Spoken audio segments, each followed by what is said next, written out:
Hi, I'm Corrie Drew, and I was in 2019 in the last general election the Labour Party candidate for Bournemouth East, so some of you might have met me or my team and spoken to us at the time. I was also the chair of the Bournemouth Labour Party for quite some time as well. I resigned those positions because I wasn't comfortable with the direction that Keir Starmer was taking the party in, and in fact I think I've been proven right that he's actually taken it further and further in line with the Conservatives. So a lot of people have asked me how am I going to vote in the general election coming up on Thursday, and this is something that I've thought about very seriously for a long time. I've looked at the manifestos, I've looked at the different parties and the different candidates and thought what is important to me. So I'd like to introduce you to Joe, a local councillor in Bournemouth. He's a local person and he is our Green Party candidate for Bournemouth East in this election. And I've made the decision to support Joe and I'll be giving him my vote, and I'm asking you to consider doing that too. I think that there are a number of reasons why Joe is the right candidate for us, and we're just going to have a little talk about that now.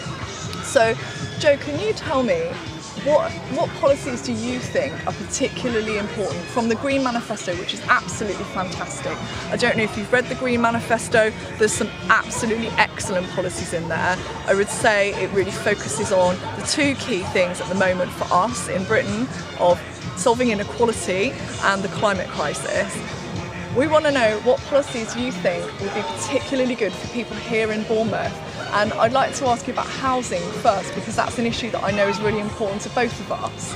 After my last hustings on Wednesday, came back on the bus and I got talking with a couple of veterans, so both veterans of the First Gulf War, and their main concern was housing and their right as renters. Yeah. So actually a lot of veterans are totally neglected, and actually I remember hearing at hustings one of the Conservative candidates say when they're talking about rough sleepers, well actually a lot of them are ex-military, as if they just really love being outdoors so much they didn't want houses, rather than these are people who potentially have really serious post-traumatic stress after everything they've been to, and they're not able to be sufficiently housed in society at the moment.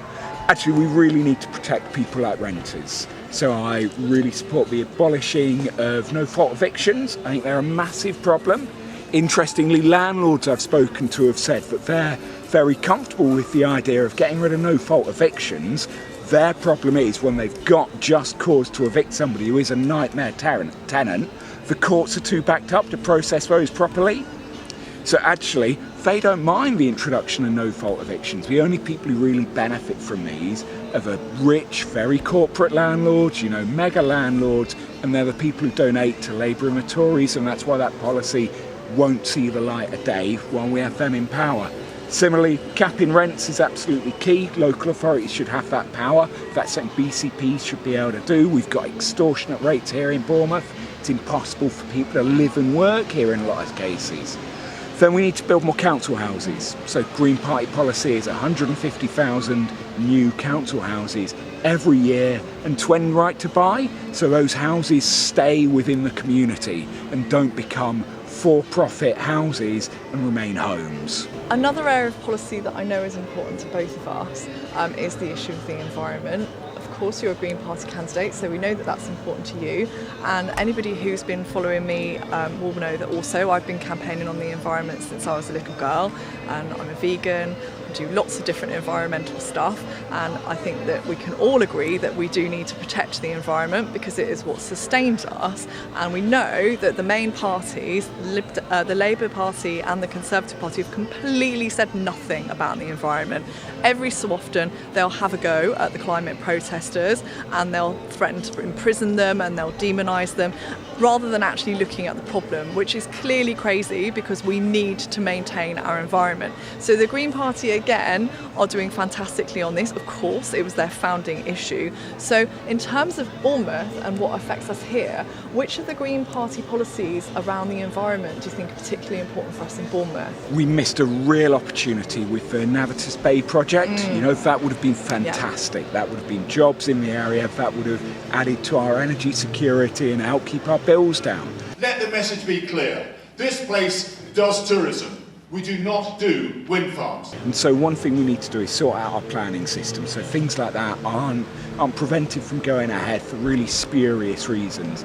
And as well, we need to empower communities. So actually community-owned energy projects have been really successful in places in Europe. So Germany, I tell you what, even the US has got a better record for community-owned energy projects. I think we just need legislation that really unleashes that power for communities to be able to invest in their own sustainable energy projects. You know, people should be able to come together and put solar panels on their local school. You know, that should be something we're able to do and facilitate. We need that transition to the green economy, and at the root of that is the transition to green energy sources like solar and wind. It's an opportunity, and it's strange to see the Labour Party and the Conservatives talk all the time about economy and about growth, but they don't see the opportunity in the green economy, which is, you know, a terrible failing on their part, because as well as being able to decarbonise and to save our environment that we rely on, actually, you know, there's, as you say, there's lots of work, there's lots of potential in the green economy, and that would be fantastic to see in Bournemouth. We know we need more jobs and better jobs and more secure jobs here. I'm going to go with one more area of policy that I know, whoever you are watching this, is probably important to you, and I know it's important to us, and that's the NHS. We all use the NHS, we all need the NHS, and again what we are seeing is like for like with Labour and the Conservatives, both parties very, very keen on privatisation, further privatisation of the NHS, very keen to not resource it properly, not interested in the well-being of our doctors and nurses, and essentially offering us absolutely no change at all for the next 5 years and more. So again, the Green Party do have some policies around the NHS which I think are fantastic, and Joe, you work in the NHS, so of course you're the best place to speak about it. So I've worked in the NHS for the last 8 years, and I think the NHS desperately needs a lot of reform. At the root of so many issues is the purchaser-provider split, where you have the introduction of the profit motive, and you have even NHS charitable trusts that are essentially run for profit. And it doesn't work. It's a really inefficient way. It's why our public services are such a drain on the public purse. You know, you need to address that. You need to get rid of the purchaser-provider split. And actually, it's why I'd support the NHS reinstatement bill, and passing that piece of legislation would be one of the things that I'd really want to get done for Bournemouth East.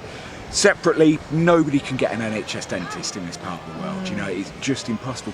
So the NHS dental contract, which was negotiated in 2006, now it was actually negotiated by a sitting Labour government and actually started the slow erosion of NHS dental provision and allowed privatisation to creep in, and now it's impossible to get an NHS dentist.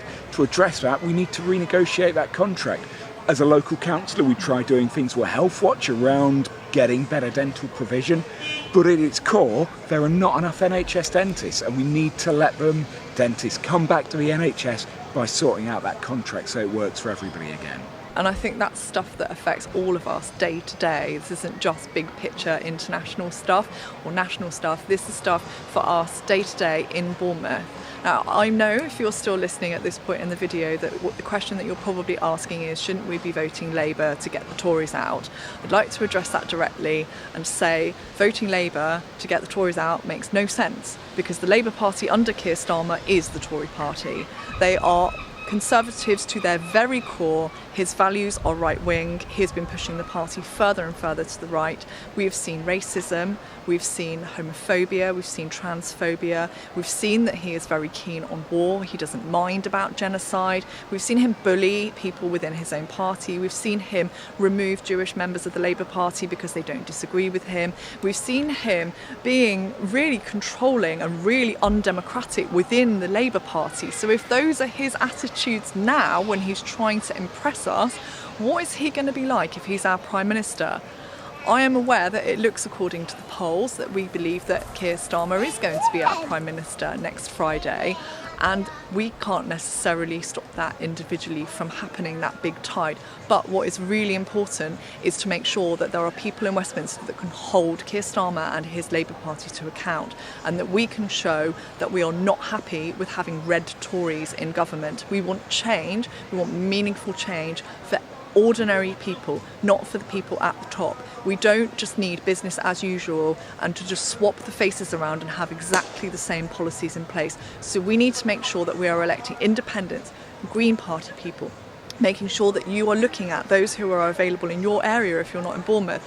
Vote for the person who is aligned with your values. Please don't vote Labour to get the Tories out, because you are just going to be voting for a Tory in a different colour rosette. I implore you to vote with your conscience and your heart, not to vote Labour, but to vote for somebody who has your values, like Joe shares mine, and who, if they get in and they use their voice, is going to be doing that in a way that you're comfortable with and that you can live with in a few years when you look back on this election. Thank you.